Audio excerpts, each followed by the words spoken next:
Hindi ka na kontento! Ngayon pati si Mercy! Si Mercy. Patay na siya! Martin! Ano nangyari? Naisahan ako ni Norman. Pinatay mo siya. Hindi totoo yan. Hindi ko kayang patayin si Mercy. Norman! Mamatay ka na!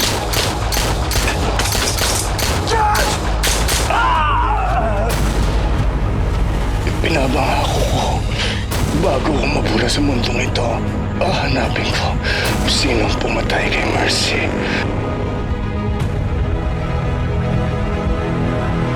Akala ko naman sinasabi mong gulo, yung rambulan na sa bilyaran. Yung pala meron pang involved na barilan, may sabugan, may involved pa na judge, tapos merong dayaan pa sa eleksyon. Ano ba yan?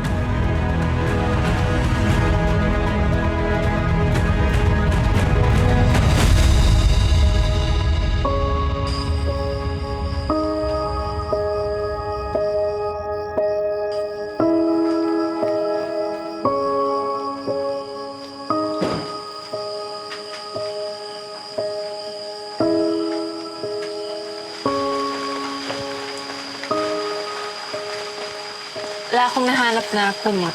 Pero tuwalya meron. Thank you, Rachel. Okay na to. Ano rin pala dito mo paggabi?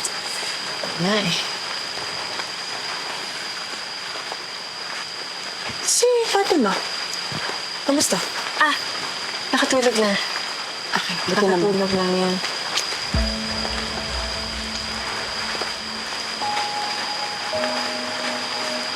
Parang lalim na iniisip mo I'm sure okay lang yan si Mama. Sana nga. Paano ka naman nakakasigurado? Hindi ako sigurado. Pero kailangan ko umasa. Kailangan ko maging positive na magiging okay ang lahat. Jill, I'm sorry about this.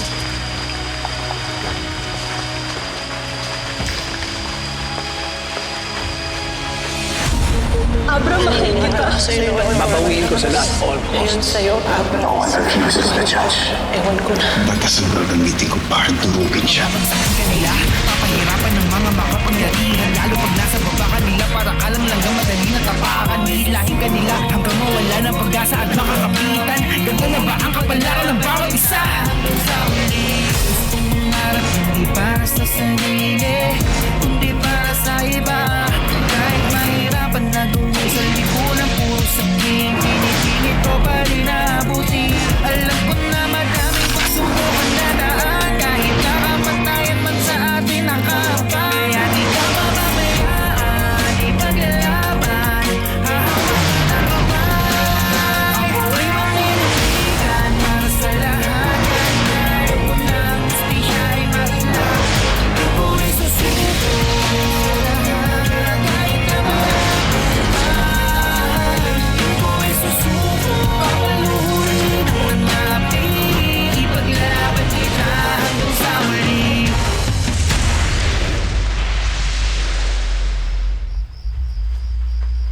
Di pa rin ako makapaniwala na wala na si Mercy. Yung best friend ko for how many years? Parang kailan lang nagchichismisan kami, nagkukwentuhan after school. Tukol sa mga crush namin. Mga nene. Mga walang kamalay-malay. Tapos ngayon,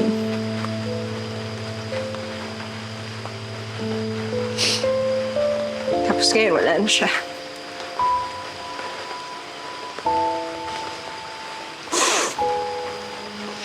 Pero hindi doon nagtatapos ang pagkakaibigan namin. I promised Mercy nagpoprotektahan ko si Fatima with my life.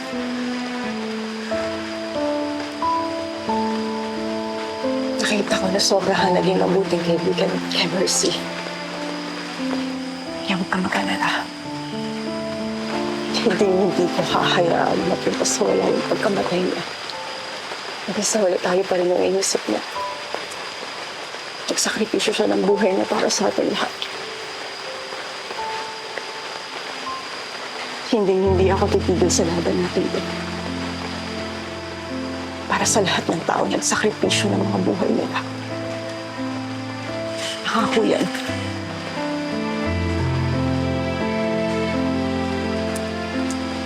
Oo, si Fatima. Yung bata-bata niya pa lang. Dami na niyang pinagdaanan. Wala na mami niya. Daddy niya na lang ang natira.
Trabaho kayo!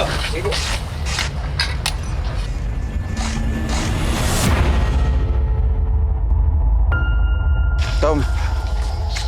Kuya. Ikaw ba yung narinig kong sumisigaw kaninang maga?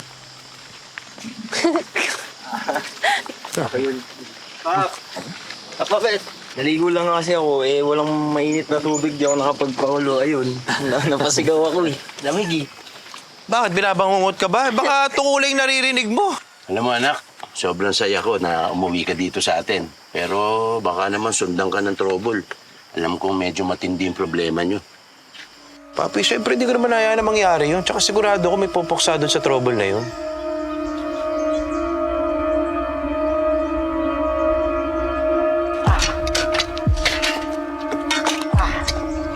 Mga kasama! Nandiyan si Foreman! Ayos! Nakakain na tayo! Grabe pagod natin. Lapi-lapi na lang. Una mo. Si Forman. Salamat.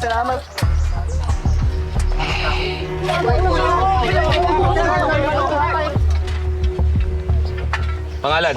Ernesto Milano po. Pagkain na tayo!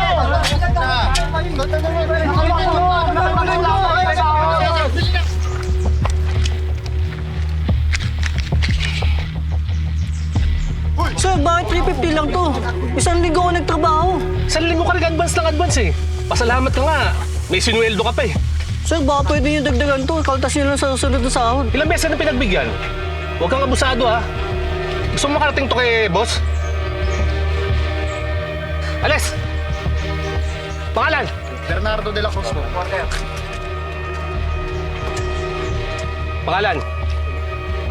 De La Forman.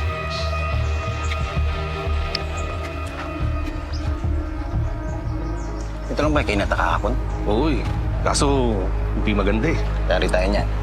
Makagari si Boss. Si Boss Marcos.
Mga kabarangay!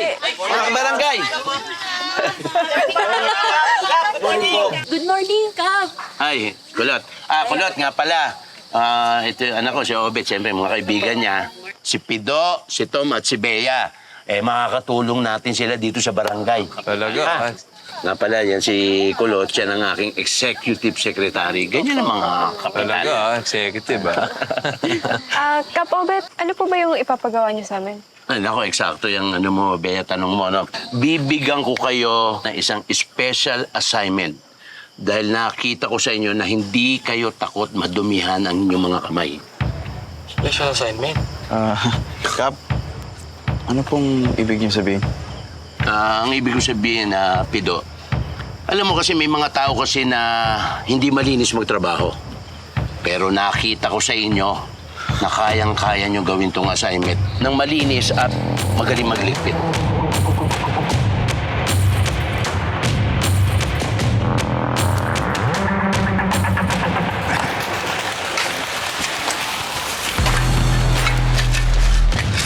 Boss.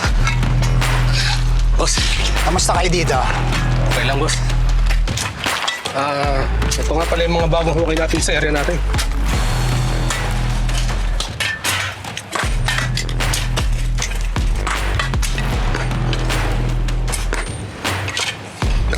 May bagong buyer ang mga piedra natin. Kailangan ma-deliver ang order niya agad-agad. Ayoko na late. Sabihin mo yung mga tauhan mo, ha? Kamusta yung bagong area na bubuksan natin? Naplantahan na ng mga dinamita. Nasaan na yung record ng kita natin kahapon? Ito po.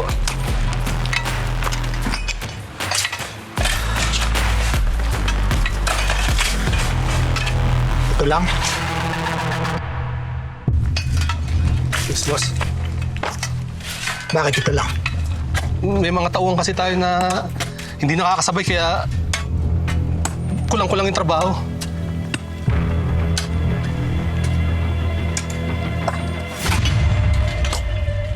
Dali niyo sa akin kung sino yung mga yan. Yes, boss.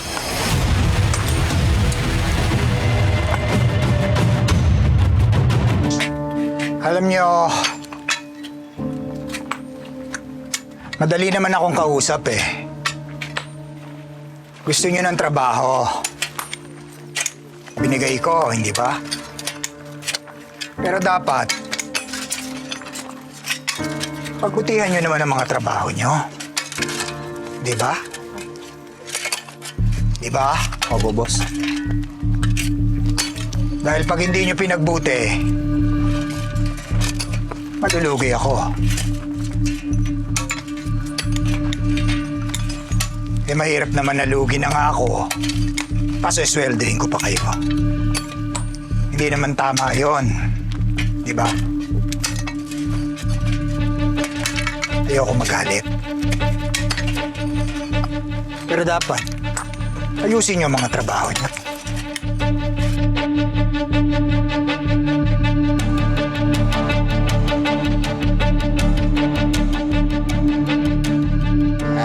Papi, ano na naman yan? Baka mabulyaso tayo. Naku, anak. Magtiwala ako sa akin. Hindi tayo mabubilyaso dahil malinis tong gagawin nyo. Tatrabahuhin nyo na maayos. At hindi lang yon. Yung mga ibibigay ko sa inyo mga bakal na matitindi, na talaga hindi kayo papahiya. Ha? O sige. Kulot. Yes, Kap. Ikaw munang bahala sa kanila. Ay, opo. Babalik ako rito, kukunin ko lang yung mga bakal. Okay? Sige. Yes, Kap. Mauna muna ako sa inyo. Sige. Obet, mukhang trouble to. Hindi ko alam, parang di na tayo nalalayo. Aalisin ko kayo. Mawawalan kayo ng trabaho. Kayo rin. Mamamatay kayo sa gutom. Paano na mga pamilya nyo? Paano na ang bayang to? Tandaan nyo, maraming tao sa bayang ito ang umaasa sa minahang ito. Kaya ano, gusto nyo ba? Gusto nyo bang mawala lahat ito? Hindi po, boss. Ayun naman pala eh. di magsibalik na kayo sa mga trabaho nyo. At ayusin nyo, ha? Ha? Boss, opo. Sige na.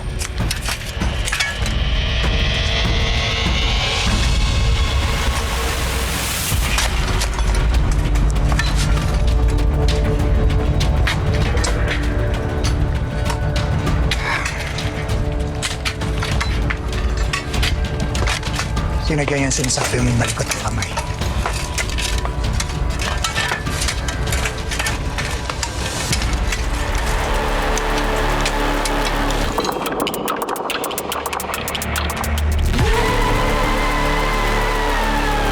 Dilaan nyo!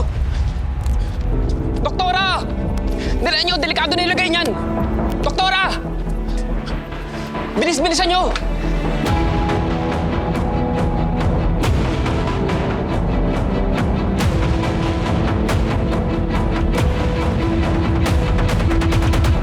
Doktora!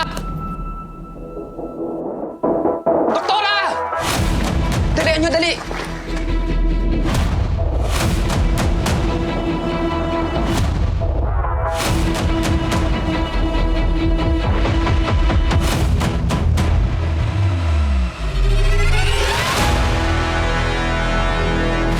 Ako ay manindigan para sa lahat. Kahit na alam ko na hustisya ay mailap. Hindi mo pipigilan, di titigilan.